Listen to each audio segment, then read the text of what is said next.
are you? Good. I'm gonna Thank put a you. little filter on. Girl, go ahead, girl. Thank you for joining us today. Really appreciate it. Yeah, of course. So tell us how you got into the nail industry. So it was during the pandemic, and I would usually get my nails done all the time. And when the pandemic happened, I wasn't able to get my nails done. So I started doing press-on nails. I figured since no one could go into the nail salons, it would be a great way to get your nails done, and you could do them instantly. So I'm sorry, I'm so nervous. No, you're doing fine. No, I'm excited to hear like your journey, giving us a step by step of it, because the fact that you already said you started in the pandemic, I'm like, the looks that you're doing look like you've been doing this for like years on your nails. So I'm like, you Thank just you. started this? Wow. Yeah, it's been 2 years now. And when I started, people really liked the concept, the packaging, the way it looked, and that also was a big hit because it's a little closet box that has claws instead of clothes. Ew, love that. So what inspired you? Because again, you said you started in 2020. So you're like, I can't go to the nail salon anymore. I want to get my nails done. I want to look, on point, even if I'm at home. But I would say your nails aren't the average nails though. They're very unique. They're out there. They're 3D. Like they have their own life and their own personality. So what allowed you to elevate your nails from being like, super basic, like French or something, like mine are literally like need to go, to what you have to offer? I kind of just wanted to branch out and bring something a little different to the table because other people were also, making nails and had press-on nail brands. And I just wanted to have like a different approach. I wanted to do things with nails that people never seen before, and kind of just, I don't know, show that you can, I don't know, in a way, kind of bring it more into the fashion world, different concepts. Like I even started making jewelry out of nails.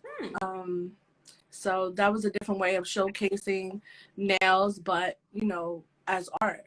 So Because even when I first met you, I met you at a sneaker convention. I saw the sneakers and you incorporated the nails into your sneakers. I was like, wow, this is like, I've never seen this before.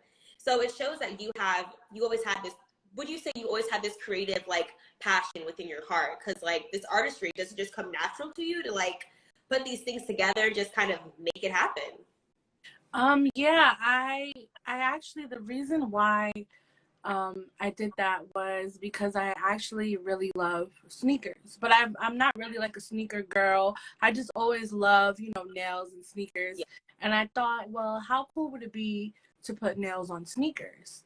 And I tried to, fill in the swoosh, and it actually ended up on a billboard in Times Square. Oh. Yeah, so I don't know. I just always loved the concept. So I just want to bring another, I don't know, I guess version of nails and kicks to life. Love that. And within the 2 years of your success, your work has been published in major magazines, and like Megan Thee Stallion even gave you like your kudos. Like, how does that feel to see all your work be recognized and be, seen all over the world? It feels amazing. It feels sometimes like too good to be true to get that recognition, but it also feels really nice because to me, just starting and being able to, reach different celebrities and just like have my work all over the world. It just feels good because it means that, you don't really have to start from anything. Like I just ran with it. So anyone can start a business. You just gotta go for it. Go for it. And it shows that I think a lot of successful businesses thrive so well because you see the owner is like really in love with what they're doing. And it's like, it kind of becomes effortless. Like when you're doing the work, it's like, I'm really enjoying what I'm doing. So people can see the love you put into your work. And it's like, you're going to want to support them. You want to see like, what do they have in store next? Like, I'm excited to see if this is only 2 years, imagine in 10 years, 15 years, 5 years, like things are keep going up. Thank you. No problem. What was your reaction when you had your first major celebrity or public figure rocking your set? Well, the first time was Karen Civil. I had made a Tiana Taylor nail set. And Karen Civil saw it on Twitter, and she reached out to me to get some sets made for Tiana Taylor's baby shower for Baby Rue. And Oh, to see Tiana Taylor sitting there with my nails in her hands, I was just so happy. It was like she was the first celebrity I seen holding my nails, you know? yeah. And it was just so amazing. I mean, I cried. I Oh, cried for days. Every of time course. I see it, I cry because it feels too good to be true. Yeah. Um, and I'm honored, to see people that I've listened to, grow up watching on TV and listening to their music, just see them wearing and holding my nails. It feels amazing. Your work, I'm sure.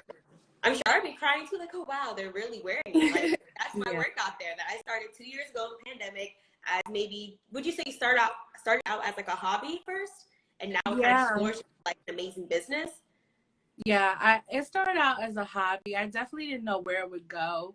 But I just went for it and I figured, if I just stuck with it and just kind of show people how passionate I was about my art and my nails, people would, you know, believe in me and they would kind of want to rock some nails too, because I've had people that have never worn nails reach out to me for nails and just love everything about wearing claws now. Yes. And aside from being a boss in the nail industry, I know you also sell hats too. Can you tell us about your hat business as well? Yeah, I started making hats. I think it was about 2017, and I started making like apparel for artists because I was a poet. Well, I'm still a poet, but I was a diehard poet, and I wanted merch for artists and poets. And Mm-hmm.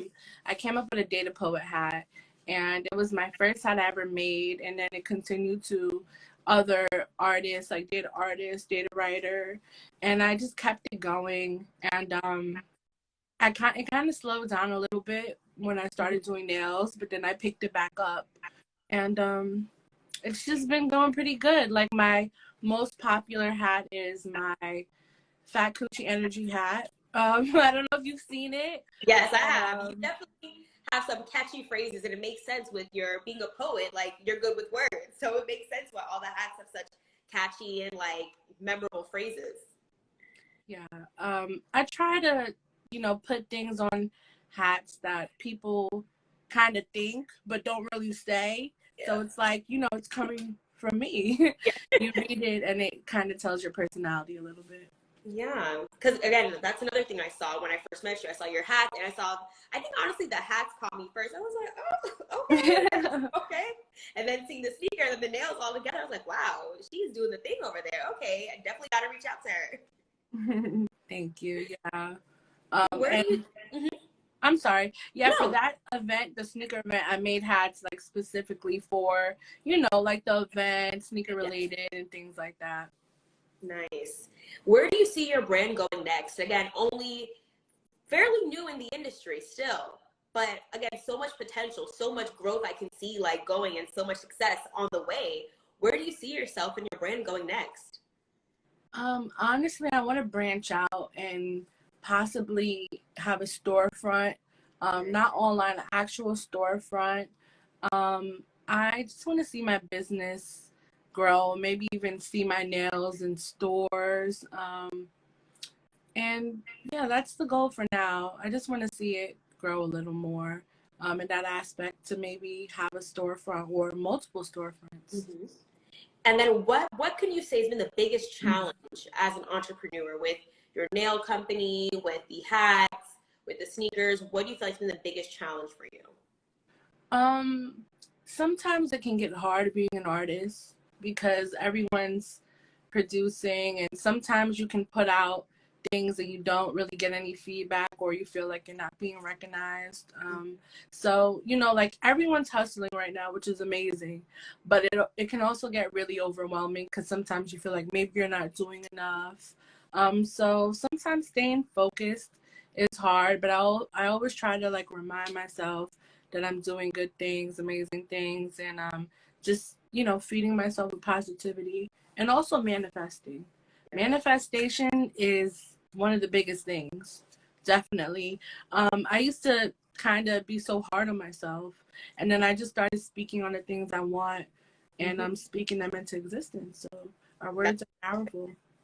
Words are very powerful. I feel like people have learned that. I feel like I've actually learned that recently. Kind of just like manifesting the things that I want in life, things I feel like are going to make me a better person, kind of just speaking it out. Because if you just keep it in, it's like, okay, it's just lost in your head. You have to really believe it in a sense. And actually, here's this is like random, but a tip a friend taught me, a way to do like manifestation is to you make your passwords something that you want to manifest. So like say if you want to get a house in 2023, buy my house 2023 or something like that. Just like, I'm like, so I do that person, like, okay, I like this. So it kind of gives me that reminder every day to get to that goal.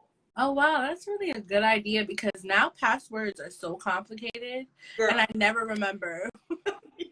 The other day I got locked out of my Gmail. I'm like, oh, great. What did I change it to again? Which one of my manifestations is it again? Like, yeah, and you can't even repeat them now, so it gets harder and harder. Exactly. Like, you used this 2 months ago, like 3 months ago. I'm like, okay, well, I can't use it again. Like, okay. Yeah. And then do you have any words of encouragement for people out there who are wanting to start a business, who want to, you know, elevate their company to the next level? Just keep going. Yeah. Like I said, sometimes it's so hard, but you just gotta stay focused and think about your dreams. Don't get discouraged. Sometimes it's hard because, you know, like for me, I've lost a lot of friends because one of my main focus was focusing on my business. And it's like sometimes when things like that happen, you feel like maybe you're not focused on the right thing. But sometimes, you know, you outgrow people, and it's hard in that aspect, but just keep on doing what you're doing, and don't give up regardless of who makes you feel like you're not doing enough. Because at the end of the day, you have to do it for you, and you have to be your biggest fan and your biggest supporter, because it's hard out here. It really is. So just keep on going. Don't give up. Be brave. Be passionate. Be strong. All that good stuff. And I think those are some encouraging words to end our interview on, because you kind of saying those things reminded me. I'm going to be honest. Like this week, I've been feeling a little down in it. Like, oh man, like always trying to figure out what's next. Are you doing enough? But like at the end of the day, you have to be your biggest fan. You have to keep on pushing. If you see that vision, sometimes you're the only one who sees that vision for yourself, but you have to keep on just pushing and pushing and pushing until you get there. So to everybody else out there, that just inspired me and gave me that little fire I needed again. And I you too. So is there anything else you want to share with us today before we close out about your brand, what you have coming out, what you should be on the lookout for, anything that comes to mind? I don't really know. Well, I just ended my last day of work yesterday because I'm a teacher, and so now I have the whole summer to just put out new things, focus on my art. So I'll definitely have new things coming. I have a lot of ideas, but I haven't really put them into motion yet. So that's the plan for the summer. And I also do want to say, don't forget to take breaks. Don't forget to focus on your mental health, because that's important. And just don't give up. Just keep on working at it. Yeah. Thank you so much, Nisha, for joining us today. I truly, truly appreciate it.